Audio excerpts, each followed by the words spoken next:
बहुत से किसान भाई बहन ऐसे हैं जो कि ग्लैडुलस फूल की खेती करते हैं, लेकिन अब उसकी तुड़ाई का समय है। किस तरह से आपने उसकी तुड़ाई करनी है और कैसे तुड़ाई उपरांत आपने उसका प्रबंधन करना है, आइए तमाम जानकारियों पर डालते हैं एक नज़र।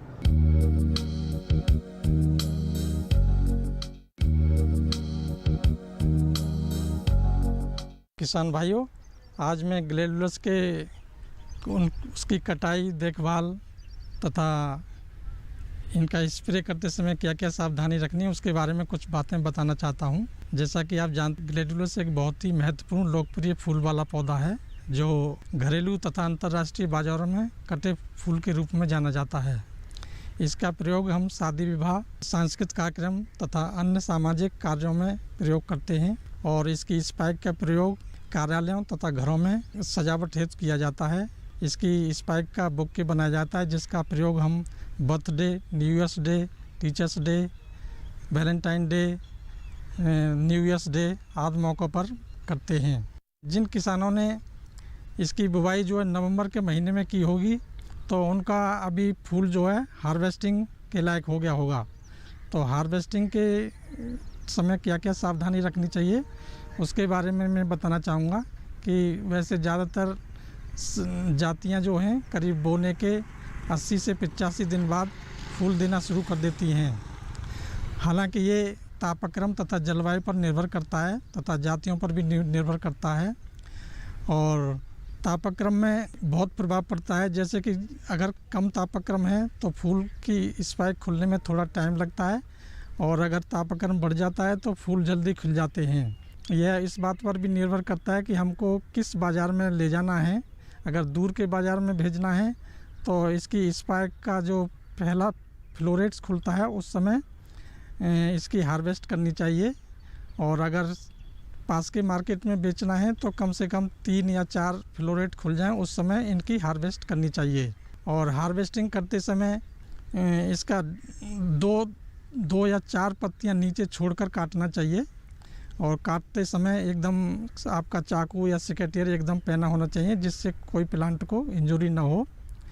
और काटने के बाद तुरंत इसको हम ताज़े पानी में रखते हैं जिसमें बाल्टी में भरा हुआ ताज़ा पानी, क्योंकि ये एक पेरिसेबल नेचर का फूल है और जल्दी वातावरण से सूखने लगते हैं, इसलिए उसको तुरंत काटने के बाद पानी में रखना चाहिए। इसको मार्केट में ले जाने से पहले ग्रेडिंग करना बहुत ज़रूरी है। ग्रेडिंग में हम यहाँ भारत में इसकी ग्रेडिंग ABCD के नाम से जानते हैं, लेकिन अमेरिका में एक ग्लैडुलस काउंसिल है, उन्होंने इसको 4 भागों में बांटा है, जैसे fancy grade, special grade, standard grade तथा यूटिलिटी ग्रेड।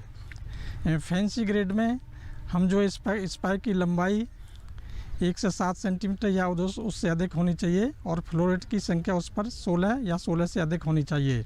और स्पेशल ग्रेड में स्पाइक की लंबाई 96 सेंटीमीटर से 1 से 7 सेंटीमीटर तथा फ्लोरेट की संख्या 15 तक होनी चाहिए।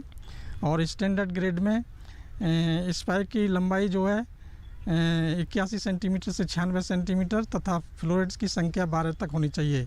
और जो यूटिलिटी ग्रेड है उसमें जो है स्पाइक की लंबाई 81 सेंटीमीटर तक और फ्लोरेट की संख्या 10 तक होनी चाहिए। इस तरह से इसको ग्रेड किया जाता है। ग्रेडिंग करने के बाद जब हम इसको पैक करते हैं तो 10-12 स्पाइक के बंडल बनाए जाते हैं और उनको सूतली, रबर या धागे से बांध देते हैं। इसके बाद उनको कार्टून के बॉक्स में पैक किया जाता है। पैक करने के लिए कार्टून की जो लंबाई चौड़ाई है उसको हम 120 सेंटीमीटर, 60 सेंटीमीटर और 30 सेंटीमीटर रख सकते हैं। और इसके बाद हम इसको जो है मार्केट में भेज देते हैं। और मार्केट में भेजते समय अगर संभव हो तो रेफ्रिजरेटेड वैन के द्वारा ही भेजना चाहिए, क्योंकि ये फूल जल्दी ख़राब होने वाले हैं, इसलिए इनका ध्यान रखना है। इसके अलावा अगर जैसे कीड़े और बीमारियों के बारे में मैं कहूँ तो आजकल फरवरी या मार्च के महीने में इसमें एक एफिड या माहू बोलते हैं वो कीड़ा बहुत आता है। ये काले या हरे रंग के कीड़े होते हैं, बहुत छोटे होते हैं और ये फूलों के अंदर घुस जाते हैं जिससे फूल का रस चूसते हैं, जिससे उनकी क्वालिटी जो है ख़राब हो जाती है। तो इसका नियंत्रण करना ज़रूरी है। एफिड से आक्रमण होने के कारण कुछ दूसरे कीड़े भी, क्योंकि ये अपने अंदर से एक चिपचिपा पदार्थ निकालता है जिसकी वजह से और दूसरे कीड़े भी आकर्षित होते हैं, जैसे चींटी आदि। तो इनका समय पर नियंत्रण करना बहुत ज़रूरी है और इसको कंट्रोल करने के लिए हम एक मालोथियन दवा है उसका प्रयोग कर सकते हैं, जिसकी मात्रा जो है करीब 2 मिलीलीटर 1 लीटर पानी में डालकर कर सकते हैं और इस तरह से कंट्रोल कर सकते हैं। एक दूसरा कीड़ा है तना छेदक, जो तने में छेद करके इसको नुकसान करता है, तो उसको भी हम इसी इंसेक्टिसाइड मालाथियन से कंट्रोल कर सकते हैं। इसके अलावा एक थ्रिप्स है जो अधिकतर जब लेट से लगा हुआ कोई ग्लेडुलस की फसल में ये ज़्यादा लगता है और ख़ासकर जब आकाश में बादल हों तो इसको हम आसानी से देख सकते हैं। तो यह कीड़ा भी ग्लेडुलस में काफ़ी नुकसान पहुंचाता है। ये उसके कोशिका से रस चूसता है पौधों का, जिससे पौधे जो है ग्रे कलर के हो जाते हैं और उनकी क्वालिटी ख़राब हो जाती है। अतः इसको भी हम कई इंसेक्टिसाइड हैं उनसे हम कंट्रोल कर सकते हैं, जैसे रोगोर है या मेस्टासिस्टॉक्स है, उसकी 1 मिलीलीटर या 2 मिलीलीटर 1 लीटर पानी के हिसाब से डाल के इसको कंट्रोल कर सकते हैं। जो लेट से लगाए हुए किसानों की जो फसल है जैसे ग्लेडुलस में, इसको बीडीसाइड को कंट्रोल करने के लिए या तो बीडीसाइड छिड़कना पड़ता है, वो प्लांटिंग के बाद तुरंत करना पड़ता है। अगर उस समय नहीं किया हो तो फिर इसमें निकाई गुड़ाई करना भी बहुत ज़रूरी है। तो निकाई गुड़ाई हम इसके कस्सी या खुरपी से कर सकते हैं। खुरपी से करने के बाद इसकी एक कस्सी से इसकी मिट्टी चढ़ाते हैं, क्योंकि ये बहुत महत्वपूर्ण क्रियाएं और अगर नहीं की जाएं तो ये हमारे खाद और पानी को काफ़ी शोषण कर लेते हैं। अतः इनको समय पर ये क्रियाएं करना बहुत ज़रूरी है। इसके अलावा मैं कुछ वैरायटियों के बारे में बताऊंगा।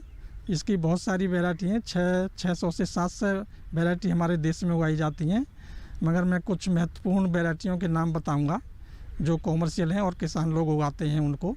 तो इसमें हैं जैसे सफ़ेद रंग की वैरायटी, इसमें जैसे स्नो प्रिंसेस है, वाइट प्रॉस्पेरिटी है, वाइट फ्रेंडशिप है, सनसरे है, स्नो डस्ट है, अमेरिकन वाइट है।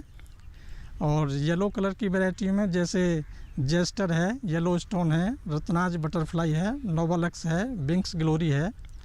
पिंक कलर की हैं जैसे charms glow, pink perfection, summer rose, ये वैराइटीज़ हैं जिनको हम उगा सकते हैं। और लाल कलर की में जैसे ऑस्कर, बिस, Eurovision, red beauty, Victoria. Purple colour में जैसे हर मेजेस्टी, पर्पल जायंट, रोज डिलाइट आदि।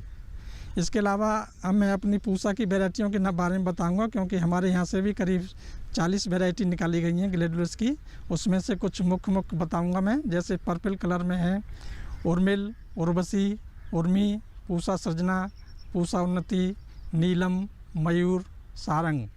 सफ़ेद कलर में है जैसे श्वेता, पूसा किरण, पूसा विदुषी और शबनम। लाल कलर में है पूसा मनमोहक, पूसा रेड वैलेंटाइन, रंगमहल, गुलाल, ज्योत्सना, पूसा सुहागिन, सगुन। इसके अलावा पीले कलर में जैसे चांदनी, स्वर्णमा, धनवंतरी, पूसा शुभम, वंदना।